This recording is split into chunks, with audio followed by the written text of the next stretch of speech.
तो एक बार फिर से आप लोगों का स्वागत है बच्चों आज के इस नए क्लास में। तो पिछले क्लास में हमने देखा था कि प्रकाश संश्लेषण होती क्या है और यह पौधों द्वारा कैसे की जाती है। आज हम देखते हैं कि प्रकाश संश्लेषण के लिए सबसे महत्वपूर्ण चीजें क्या क्या हैं। तो इसके लिए चार चीजें सबसे महत्वपूर्ण मानी जाती हैं, जिनमें सबसे पहला है सूर्य प्रकाश। सूर्य प्रकाश सूर्य से प्राप्त होता है। दूसरा है CO2 carbon dioxide. Carbon dioxide को पेड़ पौधे जो है वह वायुमंडल से संश्लेषित कर लेते हैं। उसके बाद तीसरा चीज है जल। जल को पेड़ पौधे वाहिकाओं के द्वारा एक पाइप के द्वारा जड़ से प्राप्त करते हैं। और खनिज, खनिज को भी पेड़ पौधे जड़ के द्वारा ही मृदा से या मिट्टी से प्राप्त करते हैं। तो ये जो चार चीजें हैं ये बेहद ही इंपॉर्टेंट है। इसके अलावा भी कुछ चीजें चाहिए होती है, जैसे कि क्लोरोफिल। क्लोरोफिल क्या है? एक ईंधन का काम करता है। ईंधन का अर्थ है कि वह क्या करता है? सूर्य प्रकाश को ऊर्जा के रूप में परिवर्तित कर देता है। इसके अलावा भी क्लोरोफिल के अलावा क्या जरूरत है? तो नाइट्रोजन गैस।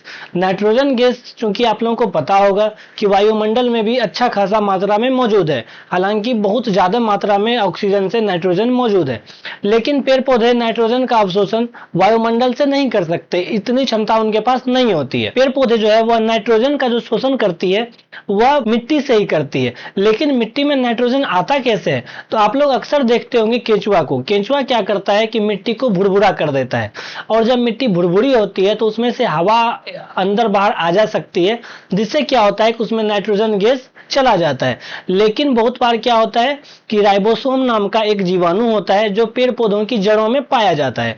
वह क्या करता है कि वायुमंडल से नाइट्रोजन को लेता है और मिट्टी में मिला देता है। इससे क्या होता है कि पेड़ पौधे को नाइट्रोजन गैस आसानी से प्राप्त हो जाता है। लेकिन कोई भी आदमी फ्री में तो काम करता नहीं है, वैसे ही कोई भी जीवाणु फ्री में काम नहीं करता है। उसके लिए भी वह क्या करता है? पेड़ पौधे से बदले में खाना लेता है और रहने के लिए जगह लेता है। और पेड़ पौधा उससे क्या लेता है? तो पेड़ पौधा उससे नाइट्रोजन लेता है। तो यहां तक आप लोगों का क्लियर हो चुका है कि प्रकाश संश्लेषण के लिए ये चार चीजें तो सबसे ज्यादा महत्वपूर्ण है, लेकिन साथ में दो चीजें और हैं जो क्या है वो भी इंपॉर्टेंट हैं।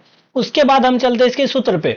मतलब प्रकाश संश्लेषण की जो प्रक्रिया होती है वह क्या है? एक रासायनिक अभिक्रिया है।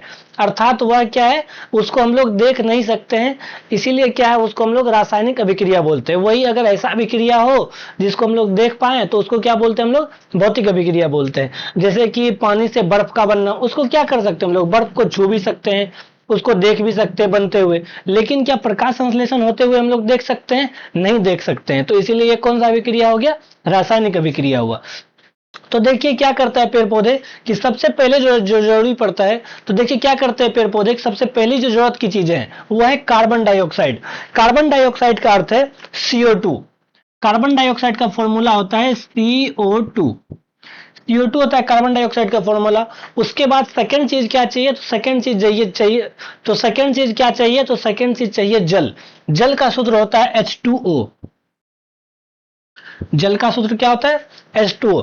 लेकिन क्या सिर्फ कार्बन डाइऑक्साइड और जल मिल जाएगा तो क्या प्रकाश संश्लेषण की प्रक्रिया पूरी हो जाएगी? तो ऐसा नहीं होता है। तो उसके लिए और क्या क्या चाहिए? तो सूर्य प्रकाश और क्लोरोफिल दोनों होना चाहिए, क्योंकि सूर्य प्रकाश भी सिर्फ अकेले रहेगा तो प्रकाश संश्लेषण की प्रक्रिया नहीं होगी, और अगर क्लोरोफिल अकेले रहेगा और प्रकाश ही नहीं रहेगा तो फिर वहां भी क्या होगी? प्रकाश संश्लेषण की प्रक्रिया पूरी नहीं हो पाएगी। क्या आप लोगों ने कभी सुना है कि अंधेरे में प्रकाश संश्लेषण की प्रक्रिया होती है? तो नहीं होती है। या कहीं पे अगर कोई रेगिस्तान है, वहां पे एक सूखा पेड़ है, तो क्या वो प्रकाश संश्लेषण की प्रक्रिया कर पाता है? तो नहीं कर पाता है, क्योंकि उसके पास क्लोरोफिल क्या है? नहीं है, वो समाप्त हो चुका है। इसीलिए क्या क्या जो होता है प्रकाश संश्लेषण में? क्लोरोफिल होना चाहिए, साथ ही साथ क्या होना चाहिए? सूर्य प्रकाश होना चाहिए। जब क्या करता है कार्बन डाइऑक्साइड और जल सूर्य प्रकाश और क्लोरोफिल की उपस्थिति में मिलते हैं तो वो क्या बनाते हैं? कार्बोहाइड्रेट और ऑक्सीजन बनाते हैं। और कार्बोहाइड्रेट क्या है? यह एक तरह का शुगर है, यानी चीनी है, और इसीलिए इसका फॉर्मूला क्या हम लोग जानते हैं? C6H12O6। ये फॉर्मूला कार्बोहाइड्रेट का होता है। और साथ ही साथ ऑक्सीजन का आप लोगों को सभी को पता है, ऑक्सीजन गैस का जो फॉर्मूला होता है वह O2 हो। तो हम लोग यहाँ क्या क्या देखें सूत्र में कि जब कार्बन डाइऑक्साइड और जल आपस में मिलता है, किसकी उपस्थिति में? सूर्य प्रकाश और क्लोरोफिल की उपस्थिति में, तो क्या प्राप्त होता है? कार्बोहाइड्रेट और ऑक्सीजन प्राप्त होता है। तो यहां तक आप लोगों को सूत्र समझ में आ गया है। अगर अभी भी कोई दिक्कत है तो आप लोग क्या कर सकते हैं कि वीडियो को फिर से पीछे करके देख सकते हैं। ये तो सूत्र आप लोगों को समझ में आ गया होगा, लेकिन आप में से ही एक बच्चा था मोनू। मोनू बोलता है कि सर ये तो हम समझ गए कि जल और खनिज जो है वह जड़ द्वारा अवशोषित होता है और कहां तक पहुंचता है, पत्तियों तक पहुंचता है, और जो खाना बनता है वो भी वाहिकाओं के द्वारा क्या होता है, पौधे के हर एक भाग में पहुंच जाता है।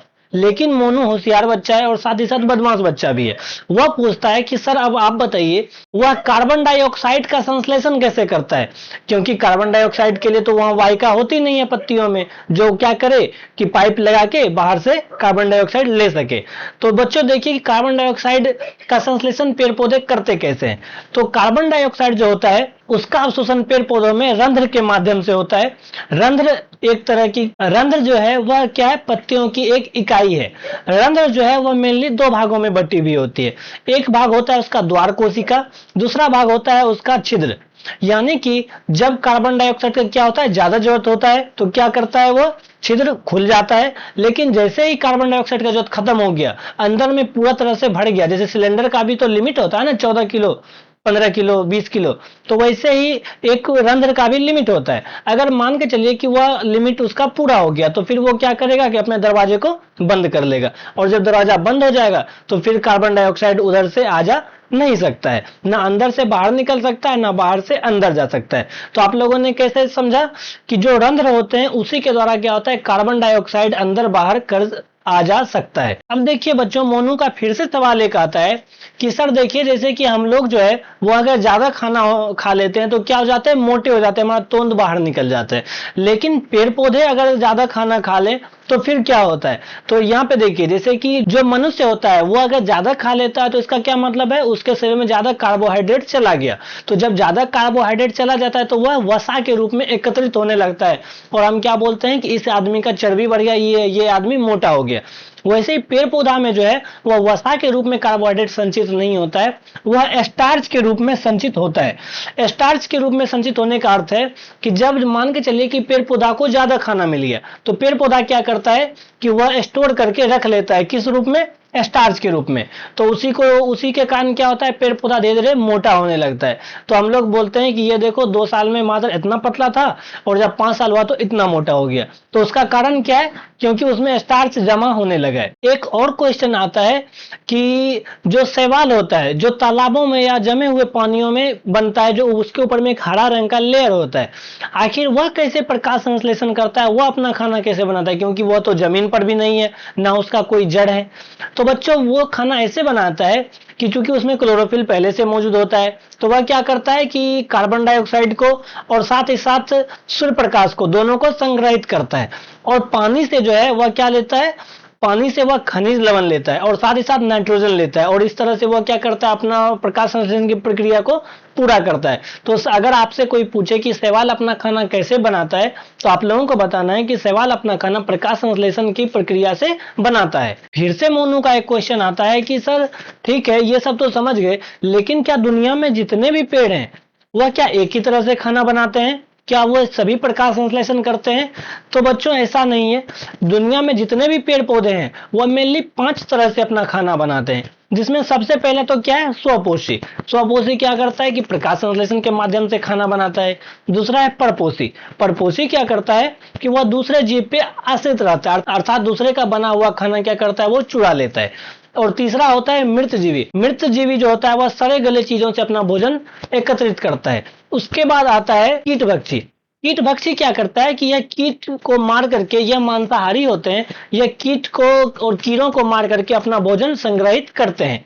और उसके बाद आता है सहजीवी। सहजीवी क्या करता है कि यह एक दूसरे से समझौता कर लेता है, और दोनों क्या करता है, समझौते के अंतर्गत दोनों एक दूसरे की मदद करके जिंदा रहते हैं। तो इसके बारे में हम लोग कल से बहुत डिटेल में पढ़ेंगे। आज के लिए फिलहाल इतना ही। आप लोग बने रहिए, मिलते हैं कल के क्लास में। धन्यवाद।